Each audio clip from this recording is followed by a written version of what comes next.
Welcome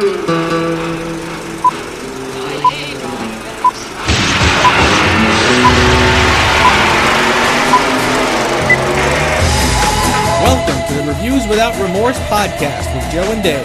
Be warned, the discussions in this podcast will contain detailed spoilers.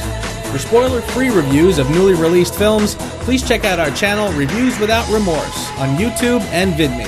Enter at your own risk and enjoy the show. And welcome back to another edition of Reviews Without Remorse. I am your good buddy Joe, and with me as always is my pal Dave. What's going on, partner? I am in such mourning. Why is that? Because of George. Ugh, it's not a good week. No, it's definitely not a good week. No, certainly not. No, we lost another icon this week, the great George Romero. Two icons, yeah. George Romero passed away this week. Dave will discuss. We also lost the classic actor, Martin Landau. We will comment. A couple trailers this week. I don't know if I even mentioned one of them to you, but I'll save it. One of them is the Blade Runner trailer came out this week, along with the Stranger Things 2 trailer. Ooh, which I refuse to watch. It really didn't give a lot away, and frankly, I just feel like this will be a little precursor to our discussion about the show in general, but, we'll talk about it. And then there's one more I'm going to throw at you later. It's a little surprise. Okay. Cool. So go ahead, my friend. We're here for you. I know. They're coming to get you, Barbara. Stop it! You're ignorant. They're coming for you, Barbara. Oh! Born in 1940, and on a cold winter's day in, 1966 or 67, him and a bunch of friends got together in the outskirts of Pittsburgh and filmed a little movie known as Night of the Living Dead, which is a direct influence on the entire zombie genre to this very day. He more or less invented the zombie genre that we know. Isn't that safe to say? In this particular context, 100%, because, zombies before that were just minions of the dead. His was probably one of the first where there were the eaters, where the dead ate the living, and by doing so, infected the living and made them the living dead as well. He was the first. He's an icon, man. He's a horror icon. Now, how you feel about zombie movies is completely up to you, but you cannot deny that movie hasn't been a huge influence.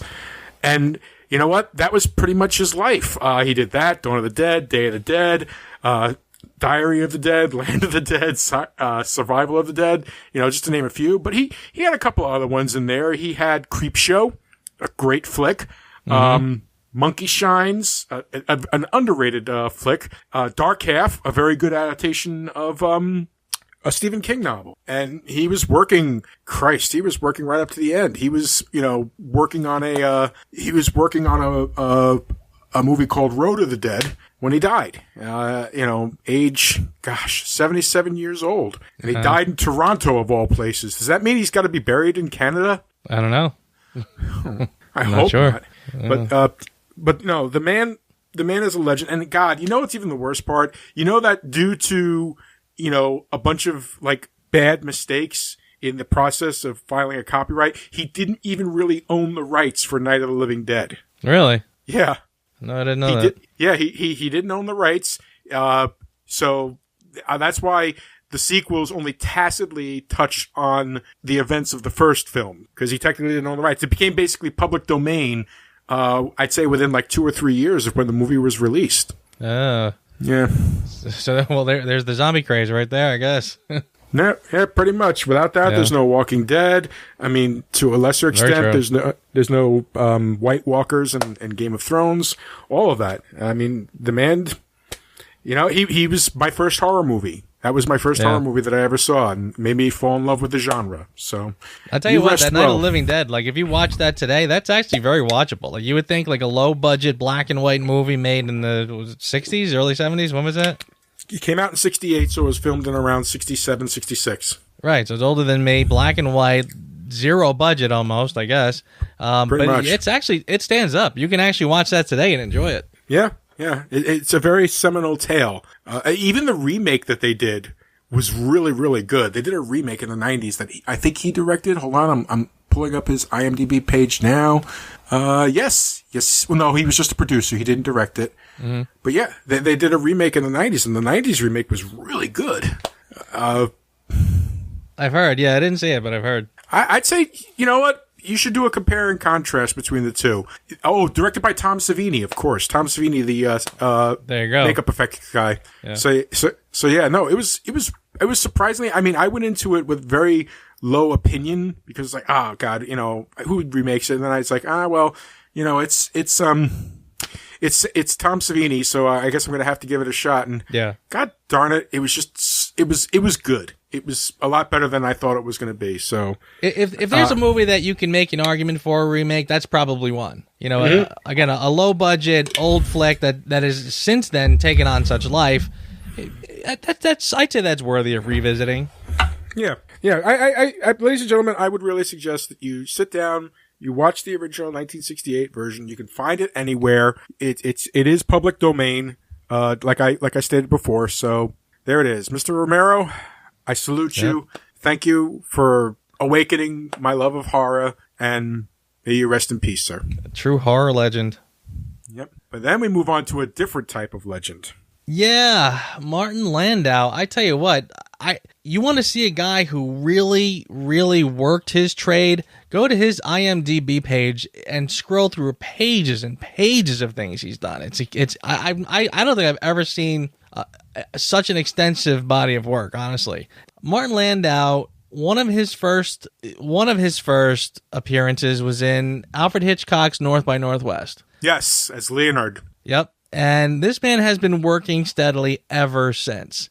Probably best known for his television appearances. This guy, you name a show that was popular in the 60s, he was in it. And 70s. 60, yeah. The Untouchables. The Defenders, The Outer Limits, The Twilight Zone, The Man from U.N.C.L.E. The biggest ones he's known for, Mission Impossible. Mm-hmm. Gunsmoke. Gunsmoke, yep. And then Space 1999. The first time I met the man.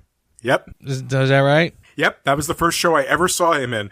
Yeah. My parents were watchers of Mission Impossible, but Space 1999 came out. I was like, ooh, what's this? It's like, oh my God, this show's freaking amazing. And then the second season sucked. And what's nice is that he kind of reappears, like when they would bring these shows back later, like when they tried to revive the Twilight Zone in the 80s, he was in that.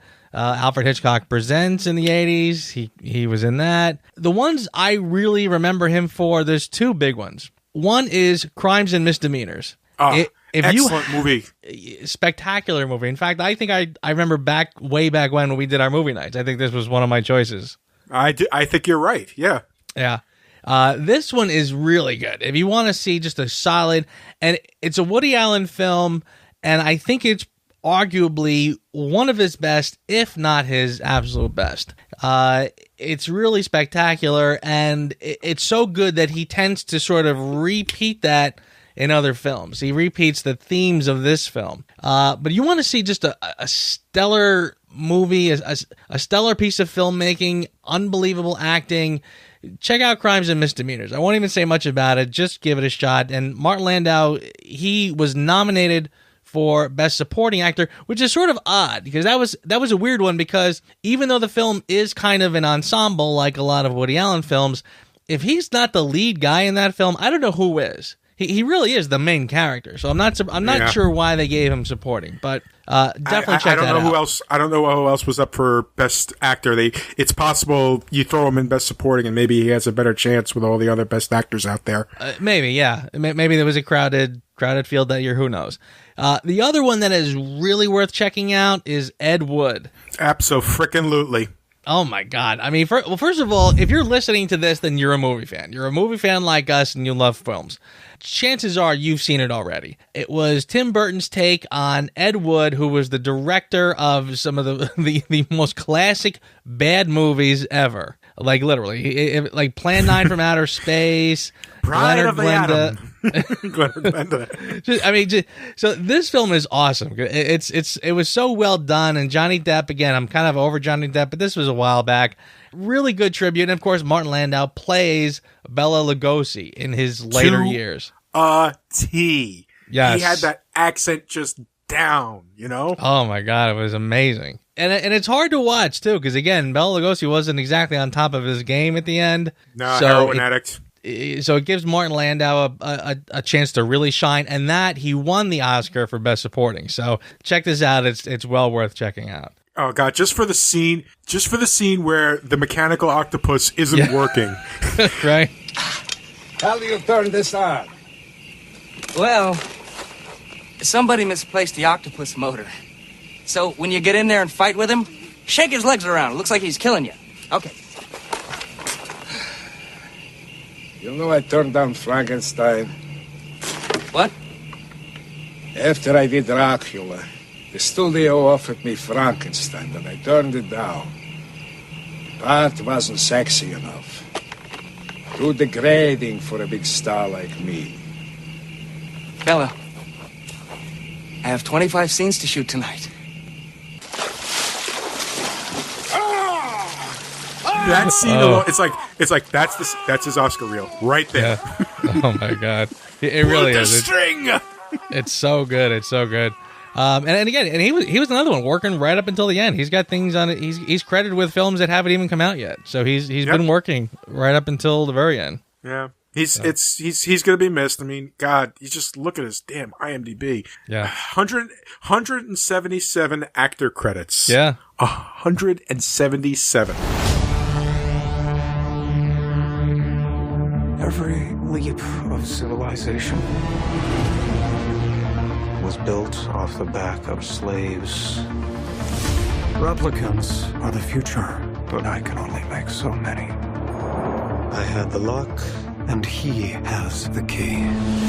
The Blade Runner trailer dropped yesterday. Mm-hmm. What did you think? Because I'll give you my thoughts, but I want to hear what you have to say. I gotta be honest with you. It pulled the brakes on me a little bit. A little bit of my excitement kind of fell off watching it. Really? Yeah. I mean, visually, it's beautiful, and it looks just like the original Blade Runner. They've got the aesthetic down, but that whole, the world is gonna end thing, I was like, really? Come on. Did we have to go to that? Did we have to go to the whole world is gonna... Couldn't this be... Blade Runner worked because it's a personal story in a fantastic world. You can't just suddenly make that, that like Decker or whoever Ryan Gosling's character is suddenly the key to saving or destroying the world. I mean, come on. I hope that's just I'm still going to see the movie because I love the director and like I said, the aesthetic is dead on, but I just kind of feel like, I don't like those type of stakes. I prefer, even in Arrival, you go to Arrival and you think to yourself, okay, this seems like, a world-ending stakes. And it really wasn't. The aliens were not malevolent. The aliens just wanted to communicate, to open up relations so that they could save both their worlds in the future. Right. Science fiction should be about people in amazing worlds. It should not be about an amazing world with people in it. Do you know what I mean? Sure. Yeah, no, listen. Well, it's funny. I really thought, because I know you weren't that excited for it. You said a while back, you were like, well, this is a movie that doesn't really require a sequel, which I, agree with in theory. The director was terrific, so you were excited for that. Yeah. But you didn't seem to. I thought for sure you were going to see the trailer and be like, oh my God, now I want to see it. I still want to see it because, like I said, the visual aspect is fine. And, they do a lot of trickery with trailers nowadays to try to get asses in seats. Pardon my language, but that's just the case. So I'm hoping that that's just kind of a deception type situation. And honestly, the other thing that was bothering me is whatever Jared Leto was playing. What the hell was that? As the head of Tyrell? Is he starting to become like a yellow light? He's kind of like my safe word. Yeah. I see Jared Leto, I'm like, ooh, wait. Slow down. Right. He needs a really strong director to be like, dude, dial it back. Yeah. Yeah. Well, I'll tell you what, I saw this trailer and suddenly I was a little more excited than I was before. I didn't even really pick up on the end of the world stuff. I know what you're saying. Sometimes a plot is really just a vehicle to explore people. So I didn't even catch catch that much. I really just sort of picked up on the overall vibe of the look of it, the look and feel, and I really kind of got excited for it. In fact, I noticed that when I saw this shot of Ryan Gosling with the Band-Aid on his nose, I had like a Chinatown flashback, and that kind of got me excited. I was like, "Ooh, maybe they're doing some things here. They're really gonna kind of give this little subtle detective story thing in the future." I mean, the look of it again was pretty spot on, so I was pretty excited. Look on my ego. You like on my ego? I love it. Stranger Things 2, again. You haven't seen the trailer. I saw it. It really didn't give too much up, frankly. It was more of just a teaser than anything else. Mm-hmm. But that theme was there. The kids were there. It's got that. I've seen posters for it already, which again kind of has that terrific, nostalgic, retro vibe of classic sci-fi horror 80s movies. Which I absolutely adored. I don't think we've ever mentioned it before yet in any of the podcasts. I absolutely adored Stranger Things. Like really adored it. Again, you want to talk about, not only is it a love letter, a tribute to the films that we grew up on in the 80s, that we loved back then, but it told its own story incredibly well. Absolutely adored it. So I'm very excited for the next one. I hope everything stays in line from the first one. I hope we get more of the same. I have faith because the first one was just so good. I mean, you want to talk about just something that was so well crafted. Man, was that good. Like you got this, you definitely got the feeling that the person behind this really knew what they were doing. They really understood those films. I mean, because there were so many, like if you ever watched them do videos on all the Easter eggs and references to other things, they were so subtle. They were there, and they put you in that frame of mind, but not in a rip-off kind of way. Like it was subtle enough that it just gave you the frame of reference in the back of your mind that you wanted without hitting you over the head with it. Man, this was really well done. So I'm absolutely just thrilled for the next one. I am too. I really adored it the first time I saw it. I actually am holding on a rewatch as we get closer. Yeah. Just really, really, really well done. And to me, a testament to having a show have a full season and have them just film the entire season at once, as opposed to start with 13 episodes. Oh, the 13 episodes did well, we'll give you another 10 type deal. Right. Yeah. Exactly. Yeah. And this was not a TV show the way you think of it. In fact, I think this was long form movie is the way I look at it. Exactly. And when I saw this, that's exactly the feeling I had. This felt like one coherent story. Not that we're not going to hire some writers to do a couple episodes, and you write an episode about this, you write an episode about no. This felt like one long movie. It really did. It was amazing because, again, it was like just a regular 2-hour movie, but stretched out so you could flesh out all of the supporting characters. Like the mother in this would have had like a line here and there. Here you get to know her, and you get to know how she works. And it's great because, again, like a lot of movies, the parents, they don't understand children, they don't understand anything. No. You got to know her enough that even an adult can watch this and say, yes, that I understand her motivation. I know exactly where she's coming from. It had a luxury now to take its time to explore different things, different aspects of different characters, more than you ever could in a 2-hour film. So yeah, it was really just amazing. Yeah, and the subtlety is something I appreciated. Like when she started figuring out a way to communicate with her son in the Upside Down. Yes. And she's nailing up the Christmas lights and putting the letters and stuff like that. It was done so well that when she was done, if you as the audience were paying attention, the minute they pulled back and revealed it, you knew, electric Ouija board, nice. Right. And even if you didn't get it, and even if they didn't get it, they had a logical reason for her to explain what it was she was doing when the son came home. And he's like, Mom, what the, and she explains it. But they allowed the moment to happen without hitting you over the head with it. And I loved that. I love that, can the audience figure it out? Well, if you didn't quite figure it out, we'll explain, but we're going to just let it hang there so that you have a moment to absorb it. I love that. Incidentally, if you haven't seen this, please go on YouTube and do a search for, just look up Jimmy Fallon, and I guess just call it like Barb Returns or something. What the f***? You forget about something? You forget about old Barb? Nancy's friend? Sitting on the diving board? Trapped in the upside down for the past 2 months? All right, Barb. Nah. All right, does that bring us to our main topic for today? It's time to do the nasty. Ladies and gentlemen, I'm just going to say this. I said this last week, and it's 100% true. Watching this movie after the wonderful Spider-Man movie we reviewed last week was a chore. This life is not an easy one.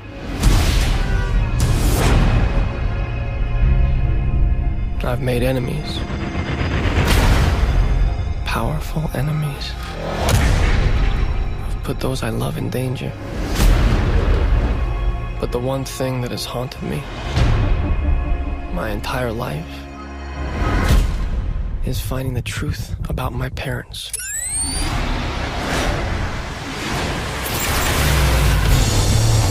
It is not the worst Spider-Man movie of all time. Not at all. But damn, it was a chore. Yes, it is. It is. The word that comes to mind is joyless. This is a joyless film. Yes, that is a. You know what? There it is. Review's over. We don't have to say another damn thing. Good night, everybody. It's true. It's like somebody took like the idea that, comic books, we have to go to the darkest spot of the comic books and like just ran with it. Yeah. I mean, I was like, why?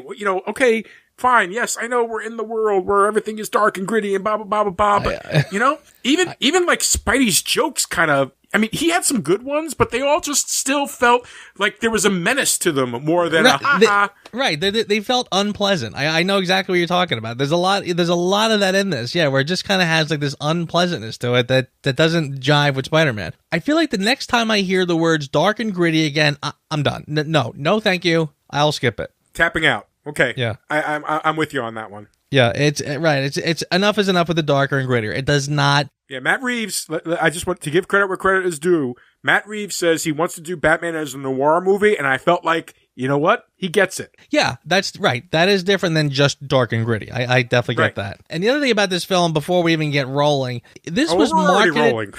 Right. This was marketed as the untold story. Oh man, is that when I hear that and I saw what the untold story was, you're right. Like, it's right in the heart. Oh, that was just painful. But they didn't even tell the untold story. They gave clues to an untold stories. Clues that they didn't even pay off in the second Spider-Man movie, but instead promised to pay off in a third Spider-Man movie, which we never got. Right, yeah, and frankly, again, this is all just like that backstory with his parents. Like, I mean, which is actually based on the comics. Is that right? Yeah, his parents did disappear, leaving him with his aunt and uncle at a young age, and they were killed in a plane crash. And it was because in the comics it was because of a SHIELD thing. They were doing some type of spying for SHIELD or something like that when they were killed. Is this something that came out like much later in the comics? No. This was a couple of years ago. This was, it wasn't like an early Spider-Man origin. It was like, I want to say late 90s, early 2000s when it happened. Mm-hmm. So, right, I'd say either around the time of the Tobey Maguire movies, but probably not enough time for it to be put into the Tobey Maguire movies. But frankly, I didn't find the story very compelling to begin with. I didn't see how Peter's parents were so important and integral to his upbringing. His upbringing by Aunt May and Uncle Ben seems to be more pertinent than, right, his parents that, either for whatever reason abandoned him or, hey, he's just an orphan. His parents died. There's 1,000 ways the parents can die. In Bruce Wayne's case, they were brutally murdered. They could have been going out for a date one night and got into a car accident and died, for God's sakes. Did we really need to have that type of extra backstory for the Parkers? Right. I never, ever felt that way. I always felt that, again, from reading comics growing up, I always felt that Aunt May and Uncle Ben were just different parents. Like, not everybody has two parents. Some people have, they're raised by one parent, or they're raised by an aunt and uncle or a grandparent. It never even occurred to me that the lack of parents was somehow a problem in Peter Parker's life. That had to be fixed. Right. Yeah. Like, that's Bruce Wayne, like you said. So why they decided this was going to be an integral part of this, I don't quite get, but whatever. I mean, if it was done right, fair enough, but I do not feel like it is. It was not done right. It was done, I mean, and it's sad too, because they actually had two very good actors playing the parts of the parents. You had Campbell Scott as his father, and you had Embeth Davidtz as the mother, two very smart, capable actors, you know, which when I saw that, I was like, oh, I guess this is going to be juicy. Nope.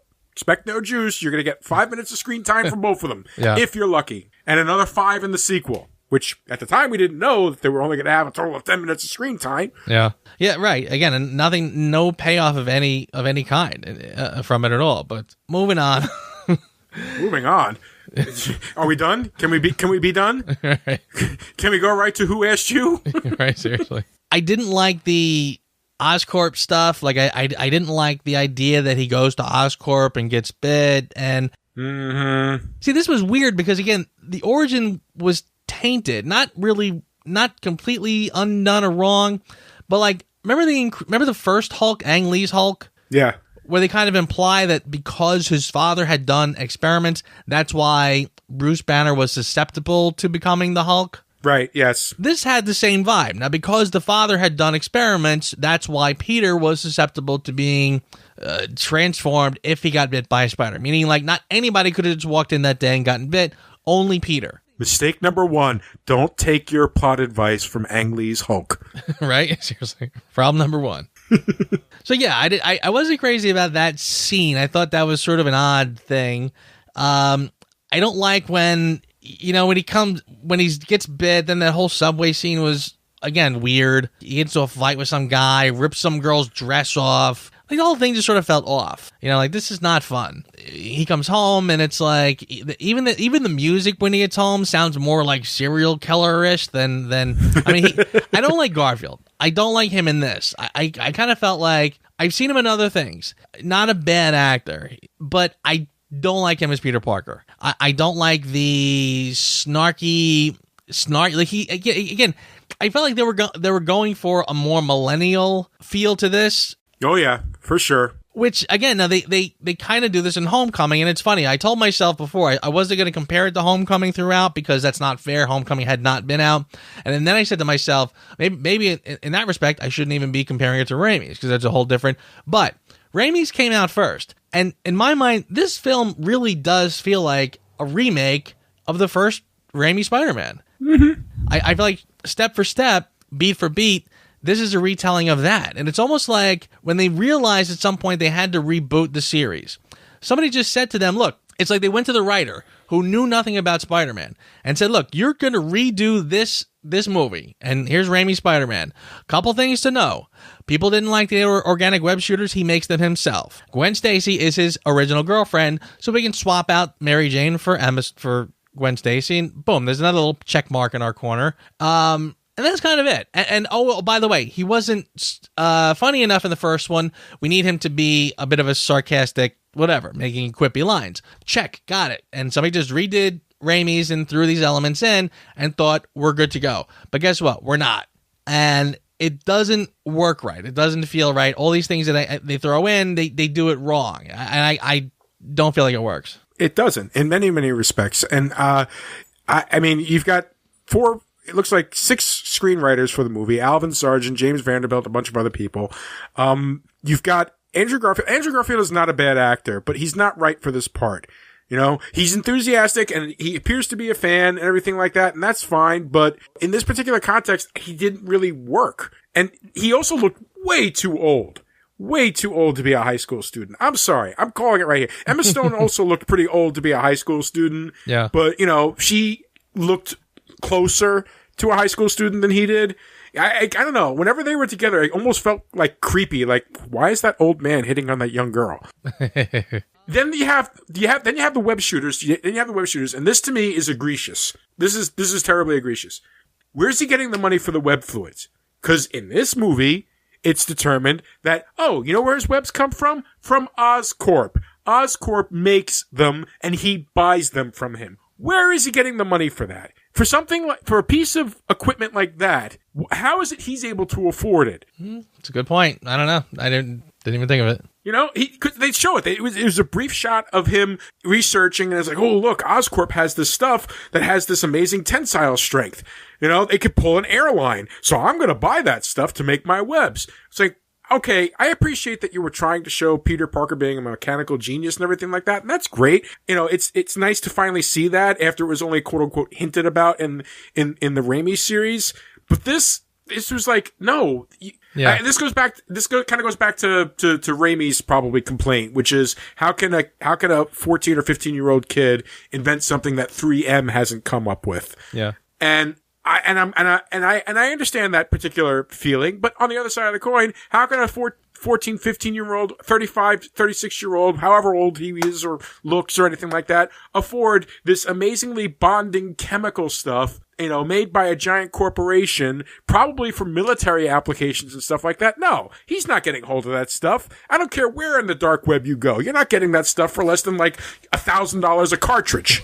Right. Yeah, no, right. Doesn't make a lot of sense. And you're right. They don't really. I never get the vibe in this that he's really like a science nerd. It's like all of a sudden that just sort of happens where he gets the stuff and he makes. I mean, I like the shot of him in his room trying to develop the web shooters, and it kind of goes wrong and it gets in his face. That was good. But again, nothing up until then implied that he was like this super duper science genius. Not at all. In fact, frankly, when you watch this, I don't really like. I mean, they play him off as like just sort of a skater punk, like, you know, like again now we have like messy bedhead Peter Parker, you know, where he doesn't like school, doesn't like his teacher, doesn't like this, you know, like the teacher says, Parker, pick up your skateboard. He goes, oh yeah, no problem, and he turns a corner, puts it down, and starts doing it again. Like he just sort of comes off as a jerk, and again he's like kind of, you know, brooding, doesn't smile very much, and then the second he puts the mask on, now suddenly he's funny and quippy.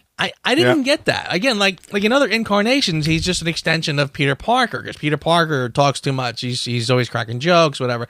Here, no. And I don't mind the implication, like if you're going to say, well, he puts the mask on, now he's anonymous, so now he's freed up to be snarky and funny. Okay, that's an argument too, but again, it just seemed to come out of nowhere with this. Like I didn't get the idea that this Peter Parker would want to be funny and quippy. It wasn't an earned character development, is what you're saying. No. Yeah, because like if he had like one moment, all it would have taken was one moment where he's in class and he's getting made fun of, and he just kind of with his head down makes like a quippy comment, and like the class kind of laughs, and like Flash like throws him into a locker after or something like that. Right. That would have been perfect. Yeah. That would have been the perfect way to demonstrate, okay, it's within him, and now that he's got the mask on, it's coming out. Yeah. And you're right. And it's funny, too. The other thing I noticed is that even when he is being snarky, it doesn't come off good. It comes off really bad. It comes off douchey. It does, yeah. Like, it's like even the guy stealing the cars, like that scene again. And this, I heard that this was like thrown in the last minute because he's not being snarky enough, so they put this in.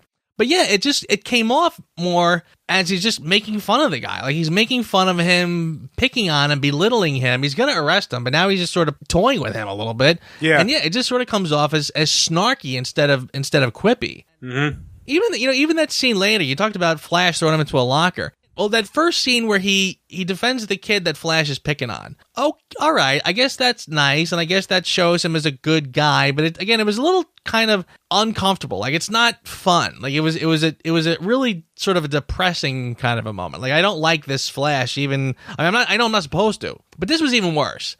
And the scene later with the basketball. And that sort of just came off as really odd to me because, again, like they're in the gym. He knocks over the girl's paint, right? And the girl jumps up. Flash, you did that on purpose. And he goes, it's something like, yeah, I did. You better watch your back. And I'm like, watch your back? Now he's got a vendetta against this girl. You better watch your back because I'm going to come hunt you for that. Like, that was a really weird line, I thought. Like, it was...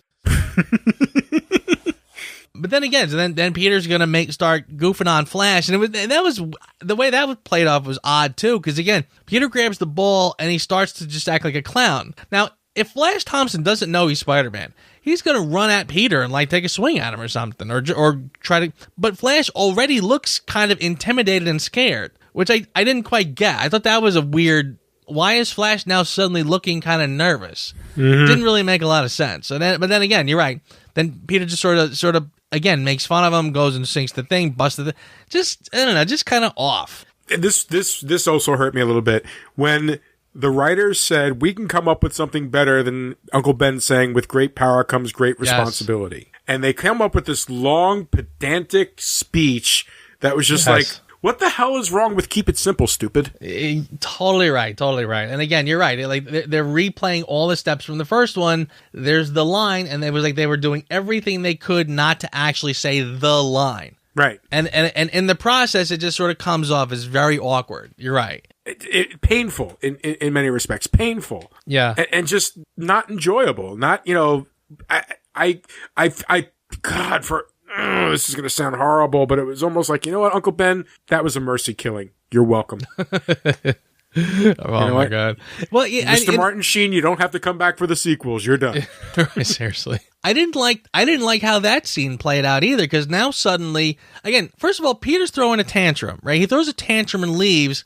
First of all, dude, you were wrong, so just apologize, right? Like, he starts throwing the whole thing about his father not being there. Now suddenly the brooding millennial teen shows up, and I'm like, ugh, just shut up. But then he stomps out.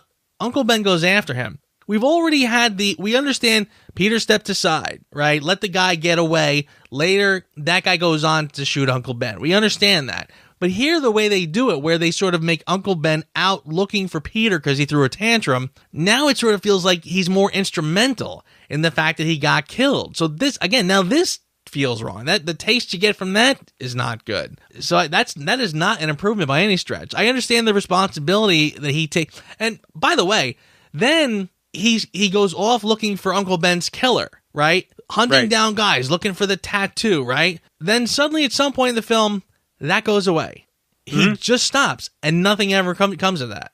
What happened? I don't believe they ever actually established why he suddenly decided, you know what, I'm going to let this go. Right. It's like he just sort of lost interest and forgot about it.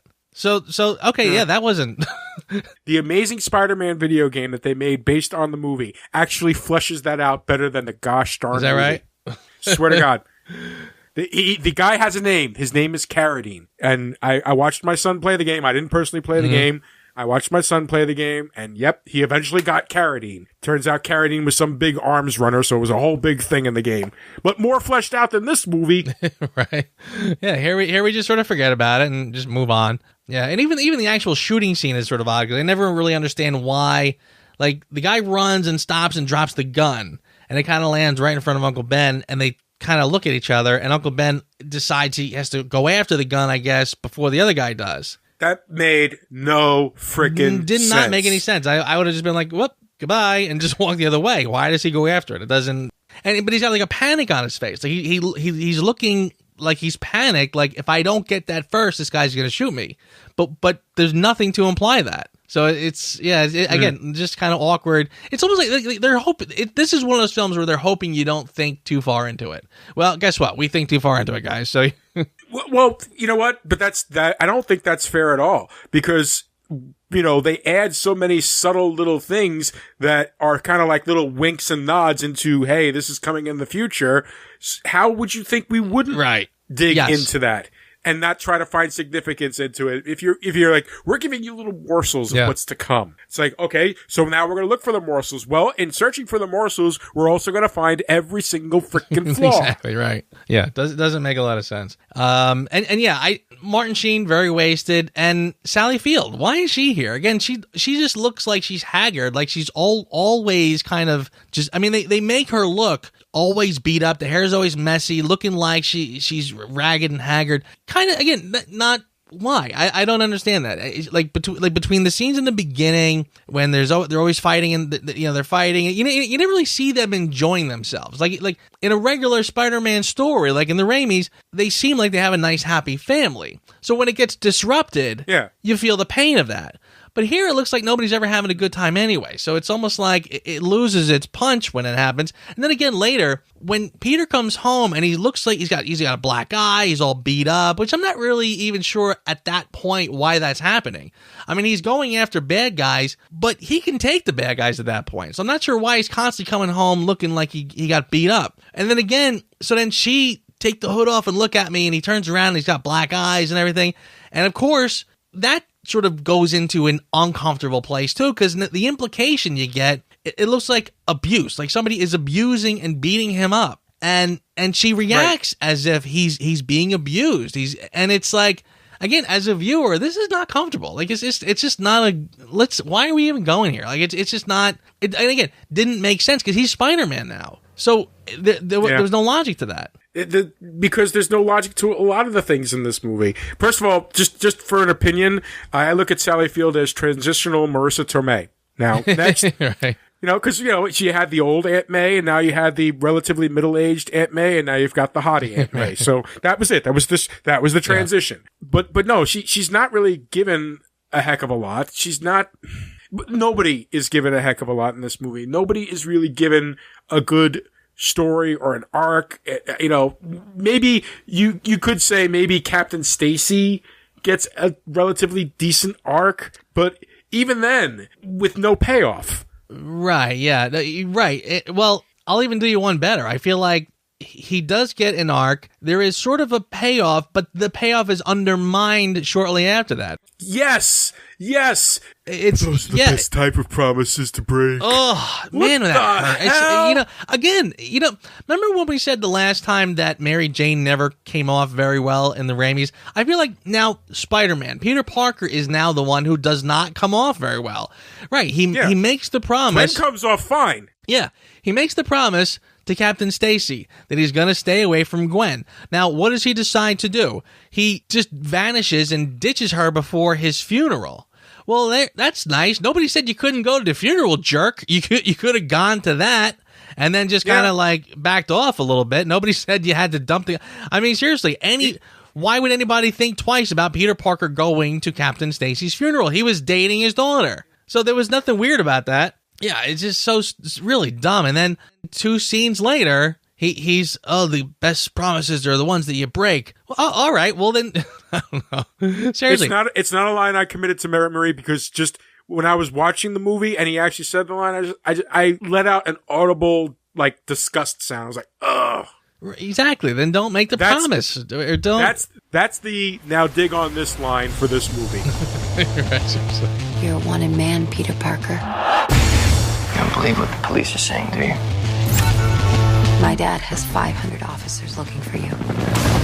When he tells her on the first date that he's Spider-Man, another one. I'm like, really? Like, that literally, this is... It felt more like he was bragging than confessing. It did, yeah. And again, they tried to play it out. See, you know what's funny? It was like almost like he was trying to play Peter Parker like he was James Dean. Like he was, tormented and brooding. Even with that stupid pompadour that he had throughout the movie. Yeah. That even after he took off his mask, somehow the moose was more powerful than the mask to come right back up.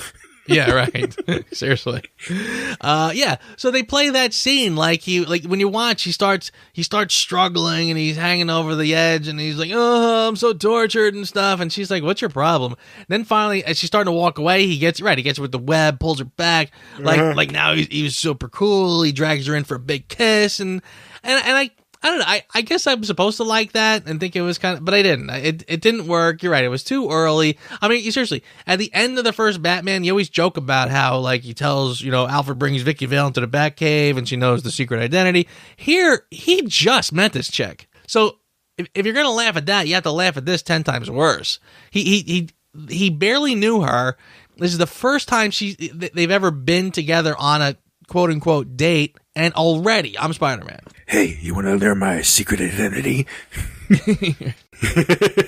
Because I'm Batman.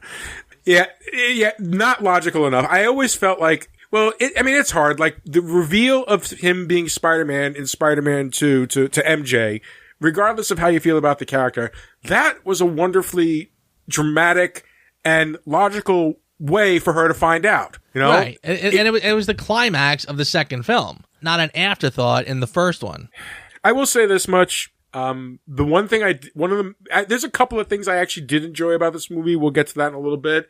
But one of my favorite things, it may be one of my favorite Stan Lee cameos in all of them, where he's the librarian with the headphones on and right behind him, they're just tearing the library apart. And at one point he throws a bookshelf at him and Spidey shoots the web at it, pulls the bookshelf back. Catches it the last second, yeah.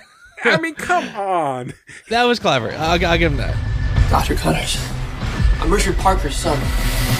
If you want the truth about your parents, Peter, come and get it. But actually, that brings us into, what did you think of Dr. Kirk Connors and the Lizard? Okay. Everything in this movie is middling, as far as I'm concerned. You don't feel particularly great about a character, but you also don't feel particularly bad about a character. Everything is middle. I kind of feel bad for the guy, Dylan Baker, from Spider-Man 2 and 3, because he was waiting to play that part, and poor guy got screwed out of that one. Totally. But now here's Rifes Ifis, or however the hell you pronounce his name. I'll call him Vowel Man because he's got like 10 vowels in his name. Yeah. He comes along, and he's not bad, but it's the whole everything's connected thing that really bothered me about it. But that's not something I'm blaming the actor for. The actor did what he had to do. When he was the Lizard, he but he was mostly even CGI then. I mean, I'm sure they did like motion capture and shit like that with him, but it just, he distinguished between the two, but I didn't quite, like when he gets his arm back, I didn't feel that joy I should have felt for him. Yeah. When Kirk Connors in the comic, he gets the formula and he grows his arm back. That's like just this amazing moment. Like, my God, all these years and all the people I can now help and everything like that. I didn't feel that level of joy from him. Like, like he was really happy to have his arm back. Yeah, I agree with you. You're right. And a better, if he gave him more to do, gave us a better character that we liked a little more. You're right. Yeah, that is a scene that should have had a pretty emotional payoff, and it didn't. And then have it turn to ash. That's the key to it. He has the arm back. Oh my God, the arm and all the lives I could save, and then just have it go turning all bad, to get the real Jekyll and Hyde thing going on there. And they failed at that. The fact that, everything is connected, him to Oscorp, to his parents, and so on and so forth. It's like, my God. I know that you're trying to make Spider-Man, quote unquote, the center of this cinematic universe that you're doing in, but that doesn't mean you have to do it literally. And they even throw in, for good measure, Peter helps him with the formula that turns him up ultimately into the Lizard. So now he's like, oh, this is all my fault because I gave him the formula. First of all, I've got to do something about it. Ugh. Right. At least he didn't cry. I didn't like the Lizard design, that's for sure, too. I kind of felt like it had this kind of odd, for a monster that I think would have worked really well had they stuck close to the comics. He was a very... Where the hell was the snout? Right, yeah. He kind of just sort of had this, it was like half lizard, half dinosaur look. Yeah. You know what I thought? At one point, I saw him, he opened his mouth and had like this big weird smile. I almost wondered if they were trying to throw a little venom in there, because he kind of had this big smile, the big jaw comes down, so it was almost like half lizard, half venom look to him. You know what? I was wondering if maybe that's where they were going with that. I don't know if that... I never noticed or thought of it, but now that you're mentioning it, it wouldn't surprise me if that was their tiny nod to Venom coming in the future. Maybe. Or maybe they just like the look of that character, so they want to throw him in there. You couldn't have done the Lizard even back in the Raimi days, I think, because the CGI wasn't quite up to snuff. Nowadays, we could have done it, and yeah, we get that. So, like you said, lukewarm, not awful, just kind of... And here's a question. Why, when Peter goes down to the sewer, first of all, I love the fact that he has now he already has an underground lair in the sewers. He has like a whole science workshop set up already. Whatever. No. That, if you think about it, the sequel explains that. I got to rewatch that dumb sequel. Not to telegraph anything for the next podcast, but so why? Remember when he sets up all the webs to go down all the pipes and he just hangs out? I thought that was sort of clever, but it was. I didn't love it, but it was. I thought it had it was an attempt at being clever. Why do the little lizards come out? Where do they come from? I don't know. Maybe it's like Godzilla, the 1998 Godzilla. They shed off his goddamn skin or something like that. I don't know.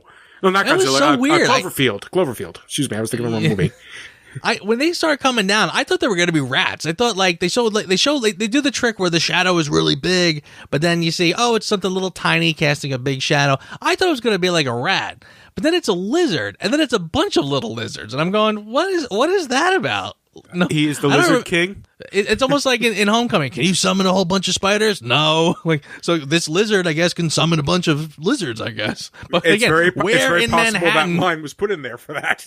You're right. But where in Manhattan would you even get lizards from to be able to summon lizards? Maybe, you know why? You know what that is? That is the pets of millions of kids that got flushed down the toilet. I guess. You know? Who knows? I have no idea. That was one of those things where the director just felt, this looks visually cool. Yeah. So all right. So then we get the lizard's big plan. I'm gonna turn the whole world into lizards. They're it's like this whole silly. Oh, they're all trapped and they don't know how great it is to be a lizard. Is it really? Okay, great. Well, I guess we're all going to be lizards because that's more fun than being people. Whatever. I'm not going to complain about that too much, only because that's technically that was one of the lizard's end games, was to turn people into like him in the comics. In the comics, that was one of his end games. I'm not going to complain too much about that. That's actually straight out from the comics, but I think they could have done it a lot better than that. Like there was no point where where there was demonstrated reasons why he felt being a lizard was better. Okay, his tail fell off and it grew back. Well, that's if you want a tail. What if you don't want a damn tail? I mean, come on. Right, seriously. Well, all right. I guess I'll cut it a little slack in that respect. If it's from the comics, fine. Did he change back and forth in the comics? No, he was either the lizard or he was Dr. Connors. But it wasn't like a Jekyll and Hyde thing where every day he would change back and forth. No, right? no. Once he became the lizard, it was up to Spidey to try to figure out a way to revert him back. And yeah, like he just stayed the lizard once he became the lizard. Right. I think in later comics he might have had the ability to go back and forth, but that was later. In his original introduction, he was just simply the lizard. But yeah, but they had to. Joe, it had to be that plot because they had to have that big shining light over the city shooting energy into the sky. They had to. We have to end the film with a big giant laser shooting up into the sky on the top of a tall building. Yeah, 100%. The whole world is going to the whole world is going to turn into lizards if Peter doesn't save the world. Yeah, and just like the cops that all start turning into lizard people.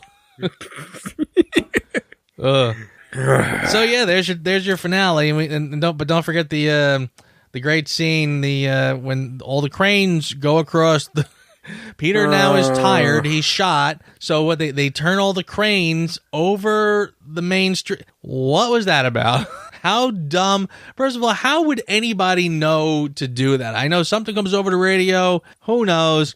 But then I'm saying to myself, if Spider-Man can swing on the cranes, why can't he just swing from the buildings? None of that made any sense. Or if the cranes are close enough that they can actually just swing out, he could just angle it a certain way to get some momentum going.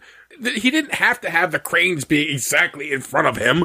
It's what kind of two-dimensional thinking is that? It made no sense. I mean, again, the whole reason why Spider-Man is Spider-Man in Manhattan, he can swing from the buildings. What does it matter if you stick a crane out? Yeah, it's like was this like the one street where the buildings were too far away? And where is that street in New York? Where is that street in Manhattan? Right, seriously, how many lanes of highway is that supposed to be? Did he have to cross Central Park to get there? Because even then, he could have just gone to the side of the park and just worked his way back.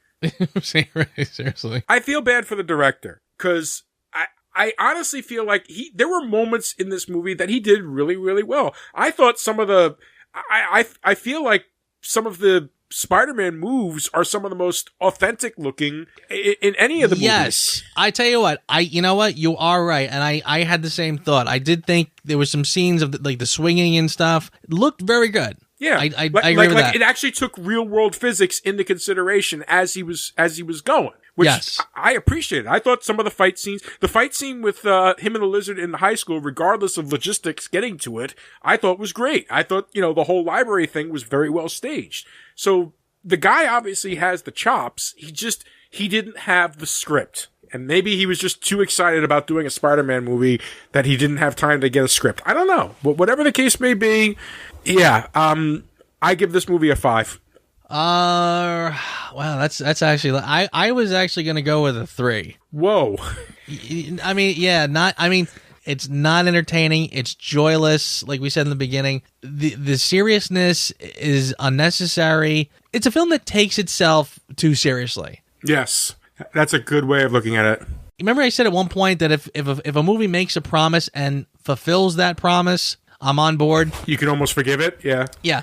This one, no, it doesn't do that because again, it's the untold story. It's hints at a subplot, sub-story about parents, doesn't pay off. Mm-hmm. Peter going to look for Uncle Ben's killer is just forgotten about. Now we get just silliness with a lizard man who's going to make everybody lizards. And again, I don't find the switch to the darker and grittier doesn't pay off. I don't see anything about it that not enjoyable. If this was on TV, I would just flip right past it without even thinking twice. My 5 is based on because it's actually, to me, was the theme of the movie. The entire theme of this movie was middling. All the characters were middling. They weren't terrible. They weren't great. They were middling. So I gave it a middle score. Yeah. And honestly, I gave it a lot more points because it's like I said, and actually, we'll get into it a little bit more. I'll explain more in a minute. But let's get to our next segment, which is Who Asked You? So, Joe, you could change one thing about this movie. Who asked you? Again, not a lot about this movie that I think was good. Of the changes they made, I can't think of any that I genuinely like. The one thing that really sticks out and is just like sticking a finger in my eye is that costume. I hate that costume so bad. Well, you don't like basketball skin? It's not even just the basketball head. I don't like that, and it's bizarre too because again they make the point of showing him looking online for skin tight outfits to make a costume with. Then they come up with something that looks nothing like that. Mm-hmm. It's dark. The material is completely different. What I really hate is somewhere there's a costume designer who said, you know what, I'm not going to earn my paycheck unless I put my personal spin on it. And the blue that goes into the hands, oh no, why that bothers me so much, I don't know. But that really irritates me. The fact that and again, for a kid who's supposedly making his own outfit, they make this thing just so over the top, so complicated. Yeah. The pattern just gets all unraveled and the hands and everything. The blue in the hands drives me nuts. The blue in the fingers drives me nuts. I can't stand it. So the costume, hate it. Just hate it. All right. You know what? I can understand that. I'm not going to fault you for that. As for Who Asked Me, world building done wrong. Yes. Subtle hints are one thing, but having that stupid man with the hat pretty much saying, mystery will be solved in part 2, maybe part 3. That just, oh, God. Was he in this one? Because I remember him much. Yes, he was. He shows up at the end. He's in jail, and there he is. Did you tell the boy about his father? And the lizard's like, you stay away from Peter! Right, okay, you're right. I forgot about that. Yes. Oh, my God. At the time of the release, it was odd and jarring. It didn't fit with the rest of the terrible narrative. And I guess I'm saying this because I already know how part 2 plays out and how none of this gets paid off. Right. None of this gets paid off. It just becomes another step in a mystery. Like they're trying to do Lost, but in movie format where the mystery just grows after 28 movies. Screw you guys. No. The only thing you needed to do, you just needed to establish that there was a company called Oscorp and a man named Harry Osborn. That's it. Yeah. That is the only world building you need. Just a passing mention of Oscorp and Harry. Him looking up technology on an Oscorp website would have been perfect for me. There's your world. You can expand on that in any way you want after that. But don't make it this long, involved mystery that will pay off sometime. It doesn't work at all. I totally agree with you. All right. How about for your consideration? What did you like? Like I said, I don't know that I can really come up with anything, and what I have is really tepid at best. But I will say this: had it worked out, the idea of doing Spider-Man in a more realistic world was a positive step. And again, as much as I really do adore the Raimi series, I did say that the Raimi movies are done in primary colors. There is a very comic booky feel to it, and I don't mean that in the positive way. I mean it in more of like an Ang Lee's Hulk kind of way, or Tim Burton's Batman kind of way. There's elements of it that does feel very comic bookish. There was an attempt in this one to give you settings that look realistic, themes, conversations that do have a realistic tone. The fights that Peter gets into with Aunt May and Uncle Ben, I thought get too dark for its own good and not necessary. Yet there is an element of, well, that is kind of how any parent knows that that's how teenagers talk. I mean, there is sort of there was a sense of realism. Maybe too much, but I'll give them credit for that. That's what I got for it. It's not much, but there you go. I'll take it a little bit further, and I'm going to make a shout out to the special effects team, because I feel like this was the first time that Spider-Man moved like Spider-Man, and like Spider-Man in a real world.